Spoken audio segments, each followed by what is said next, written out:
All right, guys, we're here with Andy Walker, the founder of Stryker Digital, partner with one of our previous guests, Bodie at Stryker Digital. Stryker Digital helps grow organic leads and accelerate revenue growth with proven SEO strategy. Andy is also a wealth of knowledge for all things marketing for home services businesses.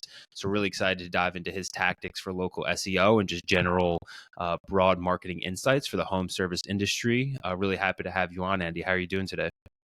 I couldn't be better. I'm glad to be here. It's a beautiful sunny day here in South Florida, and I'm excited for this conversation. Love it, man. Yeah, it's finally getting nice here in LA after I think was one of the rainiest winters in history, which is always fun.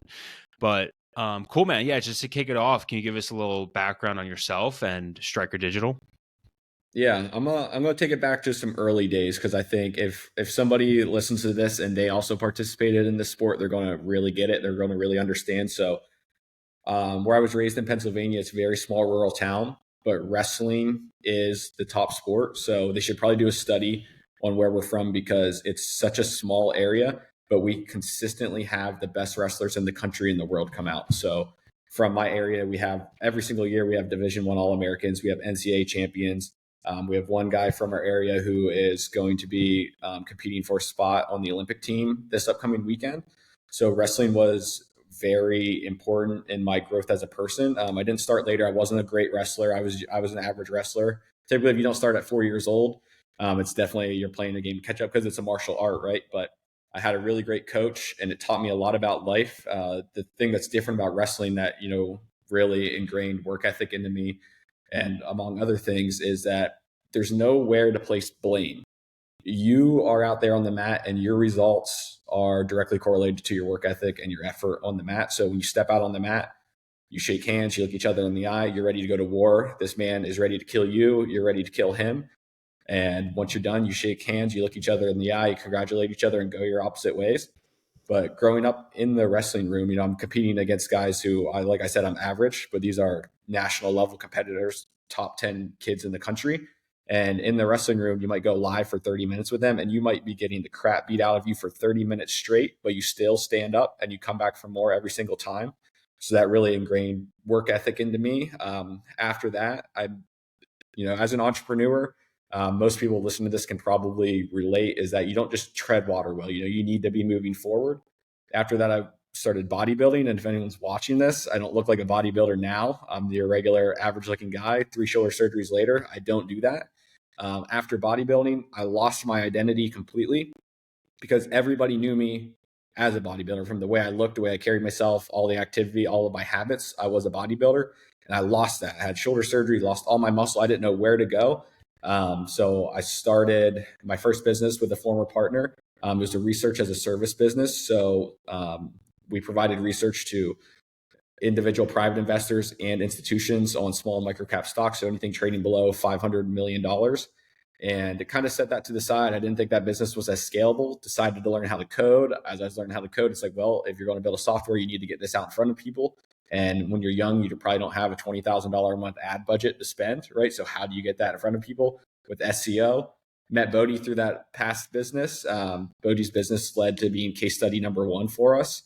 And from there on, we really have grown through referrals because, as anybody knows, if you do good work, people are going to talk about it. They're going to share. And at this point, Stryker has grown into something bigger than I thought, bigger than we planned. We didn't have a big plan for it to start initially. I thought, we can probably build some websites for small businesses and do things like that. And then there was constant pressure to provide SEO for them. So we learned that through Bodie's business, and then we packaged it up, built a system. We call it the Home Service SEO Blueprint. And from there on, the rest has been history. We've grown fast. We've helped a lot of businesses make a lot of money, and it's cool to help them make a lot of money. But some of my best stories come from one individual example is we had a business owner who was a single father, went through a divorce. He had full custody of his kids, really struggling to make ends meet. We did really, really great work for him. And we got a text message from him thanking us that he was able to have a birthday party for his oldest child. And he hasn't been able to put on a real birthday party for one of his kids in 2 or 3 years. And that's when I was like, I love this. And I also get to work with all the type of people I love because I grew up very rural. Everybody's a blue collar worker, factory worker, home service business, you name it. So now I get to take my nerdy tech skills and help the types of people that I grew up around, grow their business, the benefits, the secondary benefits of that to, supporting their family, being a part of the community and so on. Love that. I love that background. What weight did you wrestle at? I was 138 pounds in high school. I started wrestling in like seventh or eighth grade, and I was 138 pounds. And by my senior year, I was still 138 pounds. But I looked completely different from seventh grade to a senior in high school. You're starting to become more of a man, so your body changes a little bit. So I went from like being a little soft and pudgy to pretty lean. Yeah, I wrestled from probably age 8 through senior year of high school in the higher weight classes, like 215, and then the heavyweight weight class. And everything you said is like so accurate in terms of just learning to get through the tough challenges and the one-on-one nature of the sport. And so wrestling is not quite as popular as football and basketball and baseball and these other sports, but if you meet someone else who's done the sport, you know exactly what it's like. So I love that backstory on kind of how you got started and the lessons you learned from that. So let's dive into Stryker Digital a little bit. I think you said the home service blueprint for SEO. Let's talk high level about the services that you provide your clients, and then we can dive into some of the tactics that you're using to get these folks more leads. So yeah, if you could just overview kind of the services you provide, that'd be great. Yeah, so I'm just going to go right into high level because it's going to give a description of all that. So the thing about SEO is there's multiple, it's the same as lifting weights, right? So people can do CrossFit, they can do calisthenics, they can train like a bodybuilder and they can build muscle. There's multiple paths to arrive at the same destination. This is the path that we built to get there. And it's a replicable strategy. It doesn't matter if you're a pressure washer, if you own a dumpster rental company, if you own a home cleaning company, the process works the same. So I'll give you the 80-20. It's two-sided. So a major part of the strategy is content. So what's going to happen is Google's going to crawl your website. They're going to need to identify three things about your business. They're going to, what is the name of this business? What areas does this business service? And what is the service that they provide? So you need to feed the algorithm content about that, right? So say I'm in Fort Lauderdale and say I own a cleaning company. So we're going to build the main content of the website. So the homepage, the primary service pages are all going to be branded and the content's going to be all around Fort Lauderdale.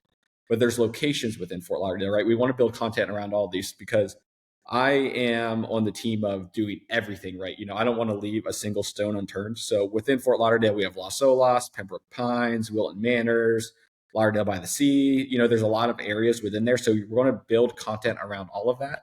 So our internal team lingo is a broad stroke page. So your broad stroke pages, you're going to have your website. Then you're going to have a page on your website for locations. And it's going to show the areas that you service. And you're going to be able to click into that. And so we're basing off of a cleaning company here, right? So it's going to be homepages, Fort Lauderdale. Locations are going to show Las Olas, for example. It's just going to be cleaning services, Las Olas. But in that, then after we get our broad stroke pages built out for the general locations that we service, we need to niche down. So then we build location service pages. So every single service that you provide, there's going to be content built around that for every single location that you service. So in Las Olas, say I offer home cleaning, there's going to be a page for home cleaning in Las Olas, deep cleaning, move in and out cleaning, post-construction cleaning, commercial cleaning, all going to be built around each and every single location. So that's the first part because these pages are exclusively to communicate to Google's algorithm. They're not really for the user experience at all because the reality is that like 85 to 90% of the people that come to your website aren't going to leave the homepage. And in order for them to eventually find these location service pages, they're going to have to work their way through a lot of different internal linking because we need to walk a fine balance between the website is not just for SEO. The website is also made to convert, right? And it also is about the user experience. So the way we interlink and keep the site hierarchy intact is important. And it also needs to play into the user experience. So that's part one, right? We're sending all of this content information to the algorithm about all of the services and all the locations that you provide. And then part two is building authority, building credibility. So there's two aspects of this. The first one we're going to dive into is backlinks. So if you're unfamiliar, a backlink is basically, say Forbes writes an article about your business and there's a hyperlink in there and that's linking to your website. That's a backlink. And you can think of a backlink as a vote of credibility, right? So say I'm applying for a job at a big tech company and I'm going to interview with the CEO of the company. And then the CFO of the company tells the CEO, like, hey, Andy's really great. We should probably hire him. And then the CTO, the head of HR, all these other people chime in and give me votes of confidence, votes of credibility to the CEO. Now I'm really likely to get that job. All I pretty much have to do at that point is I don't have to mess up the interview, right? I have all these very strong votes of credibility. And this is how backlinks act. But there's one thing to note here is that it doesn't mean this isn't all about quantity. You don't need 1,000 backlinks. Obviously, you want to build up your backlink profile over time, but you can't just go nab yourself 1,000 links tomorrow or else you're going to be flagged for sure. But the mistake that I see a lot of people make and a lot of people that we have had to turn away unless they're willing to get a new domain and restart from the ground up is a lot of people think they just need links and they want cheap links and they want quantity and they think they need 1,000 of them. So they'll go to Fiverr or Upwork. I'm not saying there's definitely probably good people on Fiverr and Upwork, but a lot of time when you're looking to pay a low price like that, you're going to get what you pay for, right? So we've had people come to us with like 500,000 backlinks on their profile from all spammy websites. And it's awesome at first. You get these links, the first 3, 5, 6 months are going to be awesome. You're going to be ranking really well. Then you're going to fall off and you're going to wonder why. And I know this for a fact because I've just seen this. I've just seen this play out enough times, and they're going to be identified as spam links. I've had people with links from adult content sites in Asia and so on, which have no relevancy. They have no traffic. They're just completely spam websites. So you need to actually build real contextual backlinks, and through those sources, typically you're always going to have. It's going to be tough, especially if you don't have the relationships. You're going to have to pay to acquire all of these backlinks. And I just honestly wouldn't recommend to most people going out there and getting their own backlinks because one, you don't know the difference between a do follow and a no follow backlink. The do follow ones are ones that are going to pass all the link juice onto you, and those are the ones you want. You can go get no follow ones all day, and they're not really going to give you a lot of juice. They definitely have their place for a balanced backlink profile. That's a little bit nitty gritty, but I want to move on to the second part of building credibility and authority. So this is on the business owner side. This is what you have to be doing on your side to make sure everything that we're doing also works. So you got to look at SEO through Google's lens, right? Google wants to optimize for the best user experience possible. So they want to make darn sure that when someone's looking for a cleaning company in Fort Lauderdale, that they're showing a cleaning company that they know services this area. And if someone's searching for deep cleaning, they want to make sure they're showing someone that provides deep cleaning in these locations, right? But then there's thousands of dead Google business profiles out there. I was just having this conversation earlier. And the thing is, if someone starts a business and they shut down their business, the last thing they're thinking about is going on to Google and marking their Google business profiles permanently closed, right? Like it's still just floating out there. There's thousands of them floating out there. So then back looking through Google's lens, they want to make sure that they're showing a company that they know provides those services in that area and is actively serving the community, because they don't want to be sending you to scammers or, a spam account that's replicating a competitor or something like that. They want to make sure that you're having a good experience. They don't want any of that to fall on them, right? So how do they know who is actively servicing this community? And it's through Google reviews. So it's the quantity and the frequency of Google reviews. So like one is better than zero, one's greater than zero, but you can't just have, you can have just like 10 reviews come in one day and that's great. You're probably going to get a little bit of a SEO boost from that. Your rankings will improve a little bit, but it's more about the frequency of them. So if you just have one review coming in every single week, that's good. If you get 2 or 3 reviews, that's good. But this is like one of the strongest signals for the Google business profile that Google's able to pick up on to know that you are actively servicing this area. Does that make sense? A lot of information, but I think I got the broad strokes there. So let's dive into some of the nuances in the broad strokes there. So yeah, break down for us just like the top key points there in terms of like, it sounds like content, backlinks, Google reviews, authority. Just give us a quick overview of those key points, and then maybe we can dive into best practices for each of those. So yeah, what are those like 3 to 5 key kind of pieces there for great SEO? Yeah. So 3 things: the content, the reviews, Okay. and the backlinks. So if you've ever been on Twitter and you ever saw that mid-twit meme, it's a bell curve, right? And Yep. there's the dummy at this side, and there's a really smart guy at this side. Then there's the guy in the middle. It's like, oh, I need this perfect. I need to follow this principle. I need to do this. I need to do that. I need to do all these things to make it perfect. But when in reality, the person on each end of the bell curve The dummy and the intelligent person are going to land at the same spot because they're just going to think content, links, reviews. That's all I need to do. Content, links, and reviews. You don't need to, all the other things are just like a lot of background noise. The content and the links are the primary two things from an SEO provider that we need to do. Then the Google reviews on the side of the business owner. So getting a little bit nitty gritty into the content. So we covered about location service pages and the broad stroke pages. I think that's pretty easy to comprehend. But a mistake that a lot of people make is when they're trying to do it themselves is they think, okay, I made this one page with this content that lines up with the service. Let me duplicate this page and then just change a couple words for the next location. But the thing is, those pages, you might be able to get them indexed. And by indexed, what I mean is, so you have to submit them through Google Search Console. There's some backdoor softwares that you can use to accelerate that process and make it more efficient. But you can create all of the pages in the world. You could create 1,000 pages, but it literally does not matter unless those pages get indexed by Google. And if they have duplicate content, the algorithm is smart enough to pick up if these have duplicate content, and it's going to get flagged in Search Console for duplicate content. So each page, the structure can be very, very similar. Like we use the same structure for every page, the layout that we have it. The heading 1 tags are going to change. The heading 2 tags are going to change. The content within bullet points of like a how it works section or the benefits section, the frequently asked questions section, all of that content is going to be different for every single page. It's going to be similar, but it's not going to be the same.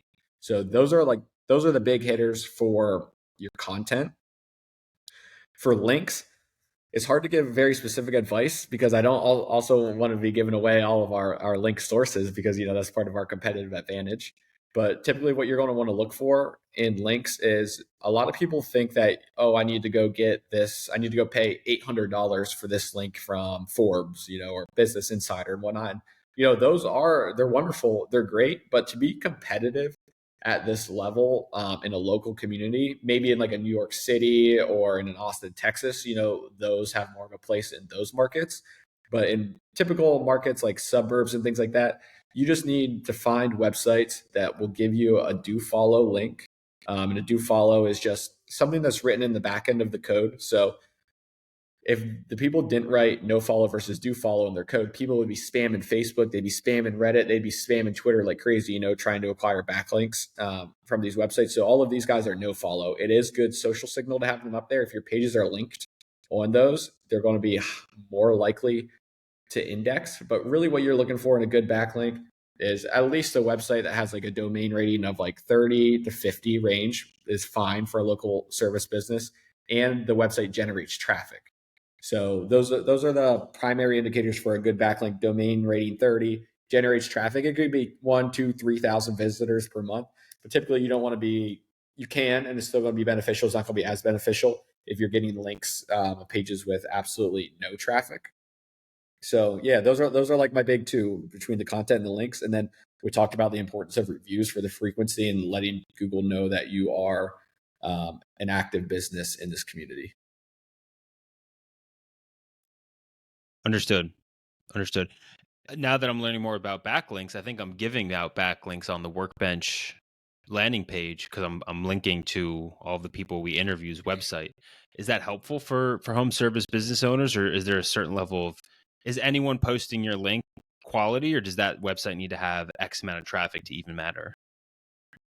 No, anywhere can be quality as long as it's not like those spam sites like I was talking about where there's literally no traffic and it's, when, I don't know, I'm not sure quite how to verbally describe it, but if you get on a really low quality spam website, you know it right when you see it, right? But you are also giving out a really, really good backlink if you link to them on Spotify. So I'm not sure if you've noticed when you're uploading a podcast on Spotify and you're inserting a hyperlink, it'll give you the option to make it a no follow or a do follow. So if you really want to pass the juice on to the guys that you're having on, you're going to make sure it's a do follow. And another thing to know about backlinks is also that, so if I get one from Spotify and then I get another 5 from Spotify, it doesn't matter. It's really the singular link from that one source that passes the juice on to you. Nice. Okay. So yeah, getting your home service website linked in a Spotify podcast could add a lot of value. That's a good insight. Let's talk about the content. So, we've mentioned now we want to have service area pages. So if I'm servicing one, 5 towns within a radius, I'm going to want to have a page for each of those towns, town A, town B, town C. And then when you say content on that site, is it simply a description of my services? Should I be writing long blog posts? What type of content does best for those specific area service pages? Yeah. So one of the important things is, so Google's going to crawl the site. And one of the primary things that they're going to look at is your heading one tag. So your heading one tag is typically when you land on a website and it's called the hero section. The first part where there's going to be, big words, and then maybe there's a button for a call to action. Those big words are going to be your heading one tag. And within that heading one tag, you're going to want to include the primary service of that page. So if it's a deep clean page, it's going to be deep cleaning in Las Olas, deep cleaning in Fort Lauderdale. And you're going to replicate that across all the locations and all the services. Below that, then, and I like to have these with call to actions. I like to have a decent amount of images drawn throughout these as well.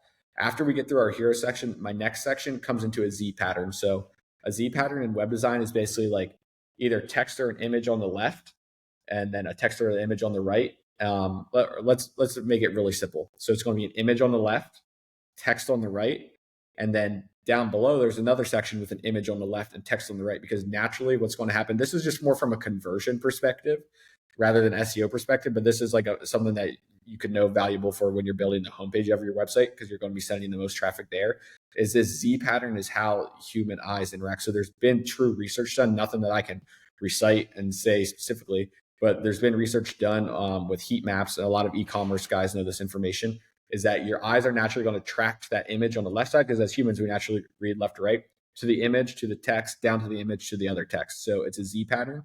And those sections will typically be, benefits of this service. The next one can be, it all depends on what the service is. So it could be benefits, and the next section could be how it works, like our simple three-step easy process, schedule or book a call, schedule your cleaning, pay once we're done, something of that nature. And then within this, what we want to do is, with proper anchor text, with your anchor text is like that hyperlink on a page, right? So we want to externally link out to a .gov page if possible. So if I'm in Fort Lauderdale and I say Fort Lauderdale somewhere on the page in just paragraph text, the smaller text, I'm going to externally link out to a .gov page for that location. It's not like the biggest needle mover, but this is one of my things in the process where it's like, let's do everything right. And it's just a small, tiny sign of credibility and authority when you're externally linking out to those pages. Once you finish that section, I like to have a frequently asked questions section. So, I mean, you can even draw these up. If you're the business owner and you're doing this yourself, your frequently asked questions, but they're pretty simple, right? You can get on GPT and ask, what are the top 5 frequently asked questions for a home cleaning business? And you can pull those out. And then obviously you can sometimes take GPT to an extent, face value, and use it. But what we do is we use AI generated content and human edit it, because it accelerates the process for everybody, and it's good content, but you need human editing because it's very clear when something's written in pure GPT. Below that, then what we like to do, I know Bodie was on, he talked about the Google Business Profile map embed on the site to strengthen that connection, that signal between the profile and the website. We typically have that in the footer, and then the map that we'll have on the page will just be a Google map of that location. So if it's Fort Lauderdale, it's just going to be a Google map embed of Fort Lauderdale showing that specific area. And then at the very bottom, we're going to have the footer. And the footer and the primary navigation are super important for Google being able to crawl and index these pages, because it needs to be able to, as a crawl site, it needs to be able to navigate through each page. So internal linking is important. In the footer, we're going to link to the other location pages. We're going to link to your primary service pages. And then somewhere after you build that main page for that broad stroke page for your main location, we're going to come back later once we have our location service pages built. And we're going to add service cards in there for deep cleaning, home cleaning. And then we're going to link to those. We're going to have the correct internal linking set up. So you're going to be able to click to that to get to the site for the location service page. So let me take a step back. And if we had a cleaning services Fort Lauderdale page, then on that page we had deep cleaning or Las Olas, because that's narrowed down within Fort Lauderdale. So we have our Las Olas page. We're going to have service cards or home cleaning, deep cleaning, post-construction, move in and out cleaning. And that's going to link you to a Las Olas home cleaning page, Las Olas deep cleaning page, to keep the site hierarchy, the architecture, how we want it, so Google can crawl this and index it. And it also makes for a proper user experience as well. Do you have a site you could show? I think that if you had an example site or something you worked on, that could be really helpful. If you're not able to share a client site, I get it, but Do you have anything you could pull up to show some of these examples? Yeah, I would love to pull one up, but I would prefer to talk with the client before showing their site. I just choose typically not to show a client site because you never know with trolls on the internet if they're going to go and target, they're going to do negative SEO on this website. They're going to push a lot of spammy backlinks to your site because maybe they're one of your competitors, or they're going to go 1-star your Google Business Profile. So I would love to show it, and typically like in an onboarding call with a new client, I will walk through that fully. But for this case, since I don't have permission to show one, I'm going to not do it at this moment. Yeah, fair enough. Maybe we can have you back on for a part 2, and we'll do like a visual breakdown of a SEO optimized landing page for home services. Yeah. Let's talk a little bit. Yeah, go ahead. I would say, yeah, because I understand it would be a lot better to have the visual aspect of this so you can see how you go through the website and where these pages are and what these pages look like. So I agree. We'll come back and set that up. For sure. So you mentioned a few times like the structure of the website in terms of the headers and the footers and the layout of the website. So when you're building websites for home service clients, what website builder do you prefer? And is there a best one for SEO? Yeah. So ultimately, what we love, because the design is beautiful, the feel of it's beautiful. We love the code websites, although we don't code websites much often anymore, because the thing is, it's beautiful when it's in our control and we can make any edits to it that the client needs. But in the future, if it's 5 years down the road and, we finished all the work that we can do for the service for them, and then we're like, here you go, here's your website, here's the access to the GitHub repository, and you don't know how to code. And now you're like, now I'm stuck with this coded website. So we transitioned to building on WordPress, and we work with a lot of Webflow sites too. Shout out Alex Lathery at Blue Collar Builds. We work with a lot of people he builds websites for. So our top two is we don't like to work with Squarespace. We don't like to work with Wix. Really, if somebody is coming to us and they don't have a website built with code or on Webflow or WordPress, we're either not going to work together or you're going to allow us to rebuild this website. So WordPress is number one. WordPress is WordPress is 40%. All websites, like 40% of the internet is WordPress. So SEO on a coded website is perfect because the performance is awesome. Your performance scores, your page load speed on desktop, mobile, iPad, whatever it is, and we can get really high 90s performance with that. But it's not even the biggest needle mover. You just can't, like a Squarespace website's going to be like 30, 40, 50. I'm sure there's a Squarespace expert out there who says, "Oh, I can get it up to 85, whatever." But like most of the time, not the case. But I also don't want to like scare people too much that performance isn't the main thing. That's that person that's in the middle of the bell curve. That's like, oh my God, I need this perfect, this perfect, this perfect. It's like content, links, and reviews. Content, links, and reviews. Get that through your head. Those are the big three that are going to move the needle for you. But to answer your question, we now build everything on WordPress. Got it. WordPress and Webflow are the two leaders there. What other tools are you using internally at Stryker Digital, or perhaps setting your clients up with so that they can crush local SEO for their business? Yeah. So on our side, for inside the business, we use Monday.com for the CRM. And I know a couple of our clients have started using that for their businesses as well. And that leads me to a whole other point. A lot of these businesses that we work with don't have a CRM set up, which is absolutely insane to me. It's absolutely crazy. You're literally burning money all the time if you're not storing your leads and retargeting your leads. So let's leave that at that. For us, we use two softwares. They basically serve the same purpose, but I like to back check between both of them. Is Ahrefs, Ahrefs, however you want to pronounce it, keyword research tool, and then SEMrush as a keyword research tool, because you don't really just want to be firing blind, thinking, oh, I think this is what someone would search about my service. Most of the time you're going to be right. It's pretty simple, but it's nice to know what is actually being searched. For example, we work with one company that they're very niche and they do solar detach and reinstall. So basically, if someone has solar panels on their roof and they need a new roof, someone's going to need to take those solar panels off and reattach them, which the roofing companies, that's not necessarily their expertise. So they get contracted in for that. So I was just having a conversation with them recently because they're a newer client of ours.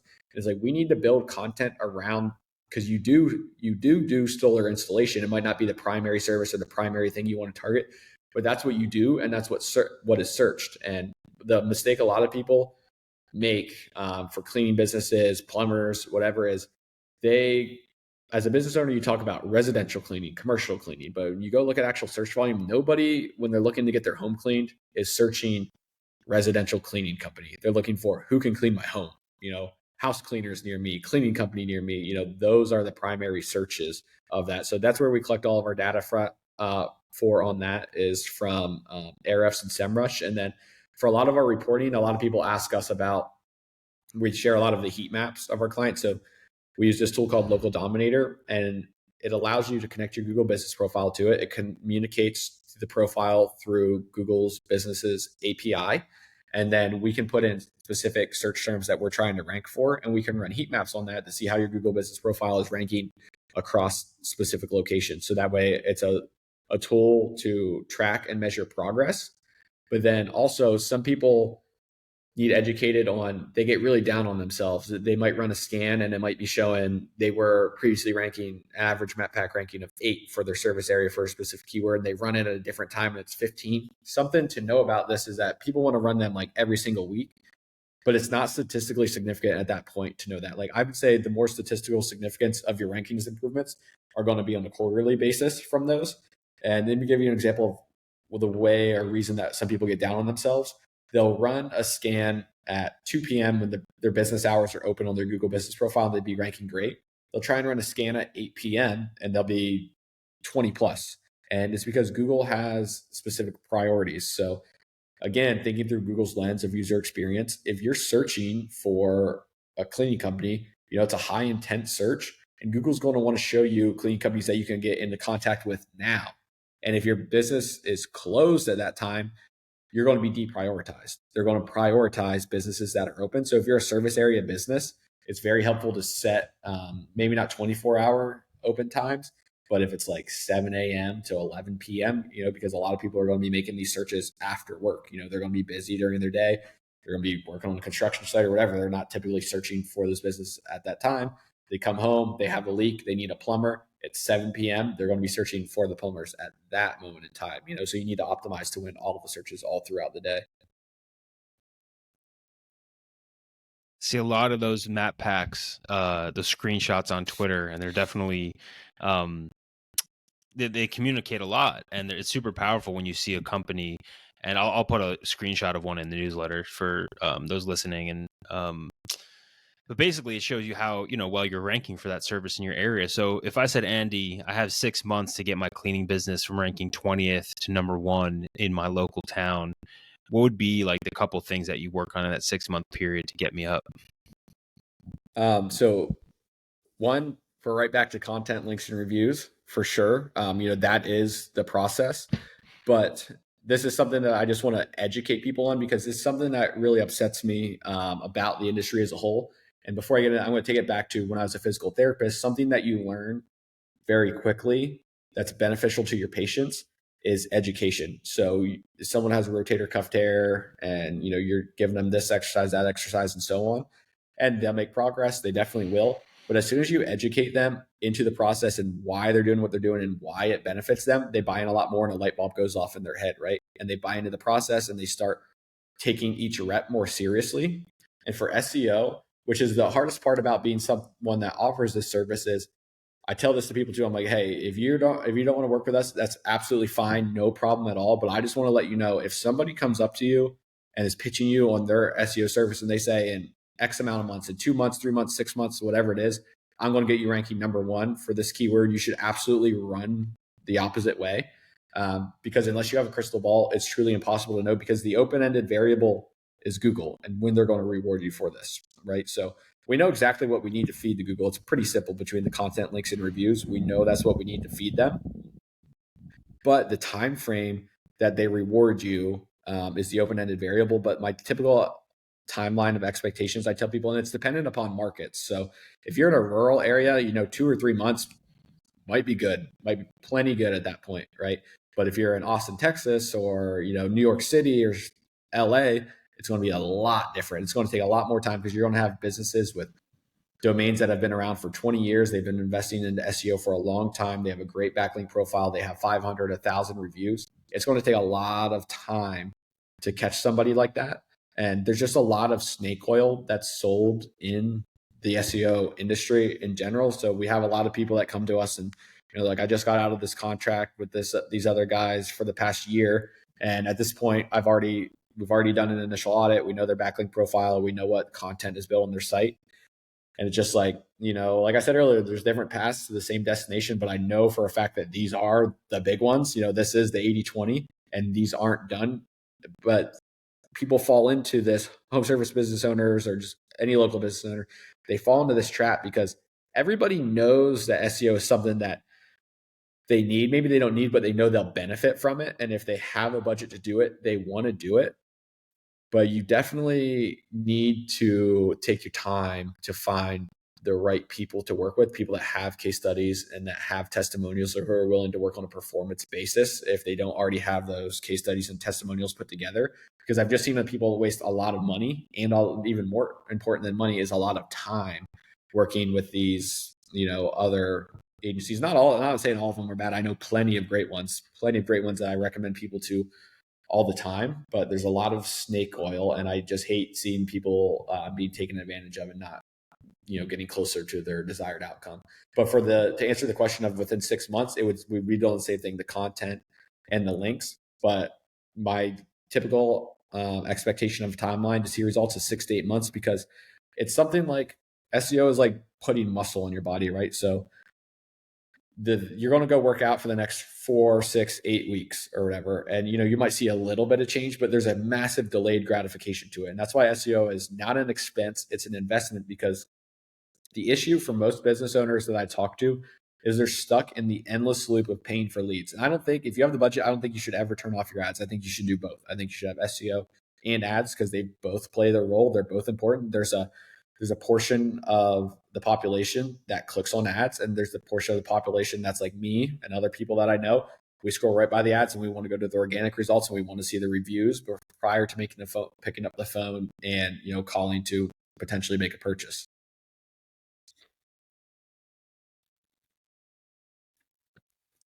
So it sounds like the website, for me, who's a total layman in this space, the website has a big effect on how well the Google My Business profile ranks in the map pack. Is that right? Yeah, so you can hear multiple takes on this. So there's and I would say throw anything that Google ever puts out about their updates and their documentation, pretty much throw it out the window, because with SEO, you can't just like go take a course or take a class and just start doing it. The only way to learn is from actually doing it and actually being in the weeds and trying to rank sites all day long. That's how you close the feedback loop, right? There's no course that's going to be able to close the feedback loop for you. Just same as physical therapy. You learn so much in school, but now you have a patient in front of you and they're not just injured. They have a bunch of psychological baggage. They have past medical experiences that result in the way they treat you and the way they buy into the process. But so there's different answers for this, because the documentation says that the website and the Google Business Profile are completely separate. But from everything that we do a lot on the website, and the results come on the Google Business Profile as a part of that. So yeah, I definitely would say, in my opinion, and my professional opinion would be that there is a large impact between the website and the Google Business Profile. And part of it is also why it supports the Google Business Profile, because when you do a search for a home service business, there's going to be ads, there's going to be the map pack, and there's going to be the organic SERPs, which are just the website rankings. And as your website gets more traffic, that has a positive impact on your Google Business Profile as well. So like building the links and increasing your ranking in the SERPs gets you more traffic, which then in turn increases the ranking of your Google Business Profile. So they're all interconnected like that. And what's best practices for the Google My Business Profile itself in terms of pictures, responding to reviews, other content? How do I optimize that piece so that, assuming my website's killing it, I'm also having that Google My Business listing doing well in addition? Yeah. So let's take this from the point of view of you're going to start a business from scratch, right? You have no business name or anything like that. The best thing you can do is use pretty much exact match in the name of your business. So when you're registering your LLC or you're getting a DBA or something like that, it's, if I'm a cleaning company in Fort Lauderdale, I'm doing Fort Lauderdale Cleaning Services as my business name, right? Because you have the exact keywords in your business name at that point. After that, in optimizing the Google business profile, you have description, you have services that you can add. So within those descriptions and those services, you want to include keywords, but this is the same thing for on the page. You can't just be stuffing keyword after keyword after keyword. So Google wants to optimize for user experience. So if it doesn't make sense and it's not actual beneficial information to the user on the other side, then it's thrown out the window. But you want to include those keywords. So you're a landscaping company, landscaping, lawn mowing, or something along those lines in the description of your business. And then something cool that I don't think a lot of people know that you can do is, so you can add products to your Google business profile. And what I like to do here is I like to add a product. So home cleaning, for example, and I'm going to link to, you can put an external link. So when someone clicks on that product, they can be taken away to an external link, which can take it to your primary service page for home cleaning. But then you can take it a step further. You can have different categories of products. So you can have a category of Las Olas cleaning services. And within that, you have Las Olas home cleaning, and that externally links then out to your Las Olas home cleaning, your location service page. So the Google business profile, I think people overthink a lot. It's not that complex. There's some nuances like that. Like you just don't know that, if you don't do SEO, you're not going to have that knowledge or know how to do that. But optimizing your Google business profile isn't that crazy difficult. It's, if you can logically think of the process, okay, I'm having a description of my business. I should say the primary services that I offer and the primary locations in the description that I offer, because it makes sense for the person reading it, and it makes sense to the algorithm, that you provide these services in these locations. It all comes back to that, communicating to it the services you provide and in the locations you provide them. Now let's step 1 or 2 levels down in the funnel. So my website's beautifully optimized. I'm getting my links, my reviews. I got my content. My Google My Business is looking great. I got images, some products, a bunch of reviews. I'm replying to those reviews as they come in. That's great. I'm now getting leads in my town for my business. What's your best practice for capturing those leads and then responding to them? Is it a web form? Is it call right now? How do you advise your clients to say, all right, we got this demand. Now it's your job to close it? What's the best practice there? Yeah, the primary call to actions on the website are going to be call now and a form, so message now. And something that I really like to have on the sites, and this is also why people should have a CRM too, because what I like to have on the sites is a special offer. So the thing you got to think about, whether you're running ads or you're on SEO or whatever, you need to have some way to differentiate yourself. And this is a mistake that I just see like way too often. So you look for a pressure washer near you and you're going to see the ads and they're all just going to say top rated pressure washing in location. It's like, great. I have 5 people. They all offer the same service. How do I go about picking? I'm going to go to the reviews and that's how I'm going to pick. But how do you get past that? If you don't have the reviews, how do you win that lead? You have to have a special offer. You have to have some sort of guarantee, risk reversal, discount, something along those lines. So if you're scrolling through 3 different businesses and one has 25% off your first house cleaning, who are your eyes drawn to, and who is definitely going to get that click? And how are you, you're going to win that traffic at the bare minimum. You're going to get that click onto your site when you stand out like that. So something on the site that I like to have is a pop-up. So each business is different with the special offers that they can have because it relates to margins and so on. But one, for example, that I thought was really cool that one of our clients did, he did a buy one, get one discount. So buy 1 home cleaning, because especially when your business is new and you're just trying to get it off the ground, right? You just need to do anything to get people through the door, because once you get a customer, it leads to a viral feedback loop. So you get the customer, you provide an exceptional service, you get the review, you incentivize a referral, which is something we can talk about too, is incentives to leverage your existing customer base to get you more clients. But a special offer like that, you're going to definitely get someone in the door because they're going to for sure take 2 cleans. But you have the opportunity to provide 2 exceptional services. Then now you can potentially turn this into a recurring customer. So when you have an understanding of the lifetime value of your customer, you can make the decision based off that, whether it's 25% off the first clean, or you can do a buy one, get one. It's independent to each business, but a special offer for sure. And I like phone calls are great because you can get them on the phone call while they're already in the mindset of making this purchase. It's going to be great. If they do a form submission and you take 5 hours to respond, obviously you're going to be a lot less likely to, close that deal unless you have someone there that's, you have someone in your office, you have a VA or whatever it is that gets notified right away when these come, they pick up the phone and call. The reason I like the form is because you can have an opt-in, you can have a checkbox that says like, I agree to marketing, whatever. And if they have that checkbox, now you can put them into your CRM. So I have this whole video, I have a whole document that I'm going to put out on Twitter called the 7-figure service funnel. And basically what it walks you through is once you get that lead, whether you close the deal or not, you still have a lot of value and a potential to win them, whether it's next week or 6 months or 1 year or 2 years from now. You can put them into your flows. So you can categorize email flows, right? So you have the email, you have their name, you have their email. And now if you didn't close the deal, you can tag them and put them into this category. Or if you won the deal, you can tag them and put them into this category. And then say, let's go for an example. If you didn't win the deal, you lost it. Now you put them into this email flow. And maybe the email flow doesn't start initially, but you can start it whenever you want with them. So now you can say your first email can be along the lines of like a transformation, right? Like if you're a pressure washer and you clean this house and it looks beautiful, you have the before and after, you can have a headline for your subject email of something along the lines of, I don't know, I'm just spitballing off the top of the head here, but how we transformed this house, it's something better than that. But, that's a good starting point to go off of. And in that, you don't even have to be transactional, because a lot of the issues that people make across newsletters for internet businesses, everything like that, every single email is transactional. They're trying to sell you every single time.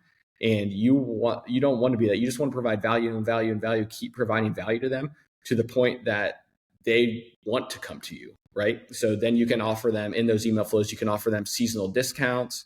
You can offer them special one-time offers, a July 4th offer, anything of that nature. So I think just getting the email and building an email list. Actually, on my newsletter, I just sent out an email that was called More Emails, More Money. The more emails you have, if you get a 10,000 person email list, you can almost guarantee if you're getting like a 50% open rate or a 40% open rate or something. So you have 10,000 people, 4,000 people are going to open it. What's the chances that 5 people are going to opt into your special offer? Pretty high, at that point, that's pretty likely. So I would say that's the next steps. It's actually, building a funnel, because a lot of the time, people get a lead, they make the phone call, they lose the deal, and then just let them go forever. They're gone. But I have an example. I have a specific case study of a client that I gave this exact conversation to. He had 4,000 people in an email list. He sent out emails. He had his VA call past customers, past leads. And within 1 week, they booked $20,000 worth of jobs by simply retargeting people. And get this, the VA even called somebody and they're like, oh yeah, I figured you guys would want to come back this year. I was just waiting for somebody to call me. Like, it's literally that easy. When you see $5 sitting on the ground, go pick it up. That's what it comes down to. Love that. Yeah, there's so much value in remarketing to your audience. Everything you touched on, similar to what I'm working on with my SaaS company, ToolDesk, which we can catch up on another time. But yeah, I think remarketing to your audience has so much value. Okay, last couple pieces here. You mentioned referrals. Talk to me a little bit about referrals and how you work with your clients to drive those. Yeah. So it's not like a specific service that we provide. It's like we end up doing just a lot of consulting because we're just business nerds. Like, we just love business. But I just see a lot of areas that some people lack or where they can do better. So I've just built a lot of documents at this point that are like 30, 40 page documents with like literally all of my knowledge in one place about a certain thing. And I recently built one for incentives. It talks about, different incentive structures, but really the ultimate thing is a double-sided incentive.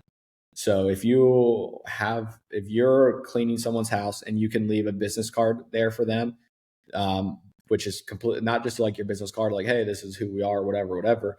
It's, get 10% off your next clean by referring somebody. And then the person that they refer also gets 10% off. It's a double-sided referral. So both parties win. Those are the ones that turn into a more viral loop rather than, because you can't be selfish with it. Selfish and transactional, right? You have to provide value to all parties involved. And if they have a friend that was recently, they were at a dinner party and someone's talking about, oh, I'd love to get my house like a deep clean or something like that sometime. And it's like, perfect. I want 10% off my next clean too. Here, use these people that I work with. They're great. Here's the information. Here it is. So I think there's a lot of room for people to leverage their existing customers, because I don't see a lot of that happen. And I know people that do have that happen, and they're the ones running big businesses. Cool, man. And then, rounding it out, let's just going back to basics. We got our links, we got our reviews, we got our content. brand new home service owner. They're not ready to pay for an agency. They're just starting off their cleaning business or their lawn care business. They have 3 to 5 clients in their local town. They self-built their website on Webflow. Give them a little bit of advice, just some small actionable things they can do to at least get the wheel spinning, get the ball rolling on SEO for their business. Yeah, so I would say honestly, this sounds weird. Come to me, just send me a message on Twitter or whatever, because I have like these documents I'm talking about. I have them and they're free. I'm not charging anything for them. I'm giving you the entire playbook in one document with videos of me talking through each part of the process in the document. And I just know that, I'm confident to give these away for free because like we do this and it works. And when you believe in what you do, and it gets results, that you want to help as many people as possible. It's like your duty at that point. So I'm happy to provide those resources to anybody. Great. And if people hear that and want to connect with you, where can they find you on the web? Yeah, so mainly Twitter, Andy_WA, or I'm sorry, let me restart. Twitter, Andy_WLKER is my Twitter. DMs are open. Anybody can message me and I'll shoot that over to you free. Cool. And then Stryker Digital, what's the website there? Stryker-digital.com. And from there, you can book a call if you're interested in working with us. We're really the only clients that we take are long-term oriented. We want to build long-term partnerships and really drive growth in a business.